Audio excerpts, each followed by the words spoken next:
केंद्रीय वित्त मंत्री निर्मला सीतारमण की अध्यक्षता में शनिवार को दिल्ली में सभी राज्यों और संघ राज्य क्षेत्र के वित्त मंत्रियों के साथ बजट पूर्व बैठक हुई। बैठक में हरियाणा के मुख्यमंत्री नायब सिंह सैनी ने भी हिस्सा लिया। इस दौरान उन्होंने केंद्रीय बजट में हरियाणा से जुड़ी विभिन्न महत्वपूर्ण मांगों को रखा। इसमें कृषि, ग्रामीण विकास, मेडिकल, उद्योगों आदि में बजट आवंटन व अन्य प्रमुख मांगों को रखा। उन्होंने कहा कि केंद्रीय बजट से हरियाणा की प्रगति का मार्ग और प्रशस्त होगा। हरियाणा 2047 तक भारत को विकसित राष्ट्र बनाने में अपना पूरा योगदान देगा। मुख्यमंत्री नायब सिंह सैनी ने कहा कि प्रदेश में निरंतर प्रगति के पथ पर आगे बढ़ाने के लिए हरियाणा सरकार भरपूर प्रयास कर रही है। हमने अपने स्तर पर काफी प्रयास किए हैं, लेकिन परिणाम तक पहुंचने के लिए केंद्रीय सहायता की जरूरत है। चिकित्सा शिक्षा को व्यापक बनाने के लिए हरियाणा हर जिले में एक मेडिकल कॉलेज खोलने जा रहा है। इसके लिए भी केंद्र प्रायोजित योजनाओं के तहत मदद की बड़ी जरूरत है। हरियाणा कृषि प्रधान राज्य है व खाद्यान्न उत्पादन में देश में दूसरे स्थान पर है। इसे भारत का ब्रेड बास्केट भी कहा जाता है। यहाँ सेम से 6 लाख एकड़ जमीन प्रभावित है, अतः इस जमीन को और ज्यादा नुकसान से बचाने के लिए केंद्र सरकार द्वारा वित्तीय सहायता दी जानी चाहिए। वहीं कृषि के आधुनिकीकरण की जरूरत काफी समय से महसूस की जा रही है। Digital agriculture, micro irrigation, agri logistic और वैल्यू एडिशन पर फोकस किसान को सीधे बाजार से जोड़ा जा सकता है। एमएसएमई के साथ एग्रो प्रोसेसिंग क्लस्टर ग्रामीण समृद्धि का इंजन बन सकते हैं। लॉजिस्टिक्स हब के लिए निवेश की जरूरत। मुख्यमंत्री नायब सिंह सैनी ने आगे कहा कि हरियाणा का एनसीआर क्षेत्र लॉजिस्टिक हब के रूप में विकसित किया जा रहा है। इससे देश के सभी प्रमुख बाजारों से कनेक्टिविटी और माल की सप्लाई आसान और समयबद्ध हो जाएगी। इसलिए हमें इन क्षेत्रों में अधिक से अधिक केंद्रीय पूंजी निवेश की जरूरत है।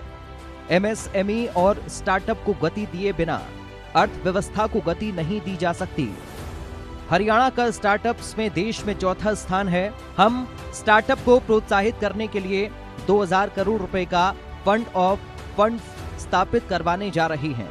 हम प्रदेश में 10 नए आईएमटी विकसित करने जा रहे हैं।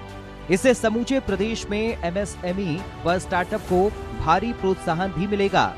इन आईएमटी में भारी पूंजी निवेश भी होगा। हमें इन्हें विकसित करने के लिए अतिरिक्त आर्थिक सहायता की जरूरत है। प्रदेश के 44 लाख से अधिक लोगों को सामाजिक सुरक्षा पेंशन प्रदान कर रहे हैं। हरियाणा की इस मद में भी आर्थिक सहायता बढ़ाई जाए। ग्रामीण विकास के कोष को बढ़ाने की डिमांड। मुख्यमंत्री नायब सिंह सैनी ने ग्रामीण विकास के कोष को बढ़ाने की डिमांड रखी। उन्होंने कहा कि बढ़ती बुनियादी ढांचे की जरूरतों और ग्रामीण विकास की गति को बनाए रखने के लिए RIDF के तहत सामान्य आवंटन को अगले वित्तीय वर्ष 2026-27 में 2000 करोड़ रुपए किया जाए। इसी तरह UIDF के तहत अधिकतम परियोजना आकार पर 100 करोड़ रुपए की मौजूदा सीमा बड़ी परियोजनाओं के काम में बाधा बनी हुई है। इस सीमा को बढ़ाकर 500 करोड़ रुपए किया जाए। उन्होंने पूंजी निवेश के लिए राज्यों को विशेष सहायता योजना जारी रखने के लिए केंद्रीय वित्त मंत्री का धन्यवाद किया।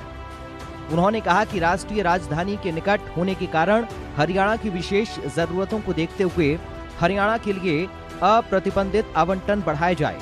साथ ही सहायता के उपयोग की शर्तों में भी उचित छूट दी जाए। मुख्यमंत्री नायब सिंह सैनी ने सुझाव देते हुए आगे कहा कि सबसे पहला मानव पूंजी निवेश आज समय की मांग है। शिक्षा, कौशल और स्वास्थ्य विकसित राष्ट्र की रीढ़ हैं।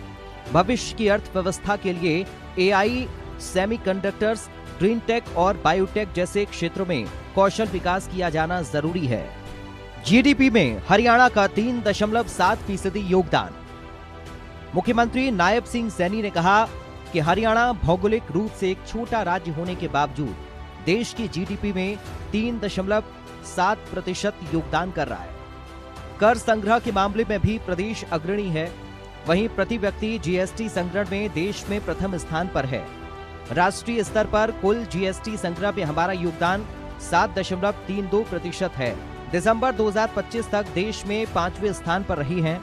हरियाणा ने इस वित्त वर्ष में शुद्ध SGST संग्रह में 21% की वृद्धि दर्ज की है, जो 6% राष्ट्रीय औसत से काफी अधिक है।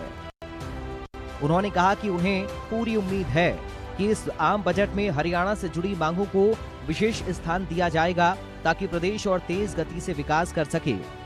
हरियाणा के आगामी बजट को लेकर भी सीएम नायब सिंह सैनी लगातार प्री बजट बैठकें कर रहे हैं। इसी गुरुग्राम और फरीदाबाद में हुई बैठकों में सीएम ने कई सुझावों को आगामी बजट में शामिल किया है। वहीं केंद्रीय बजट से भी फायदा मिले, इसको लेकर उन्होंने शनिवार को निर्मला सीतारमण के साथ हुई मीटिंग में कई डिमांड रखी। Bureau report, India news.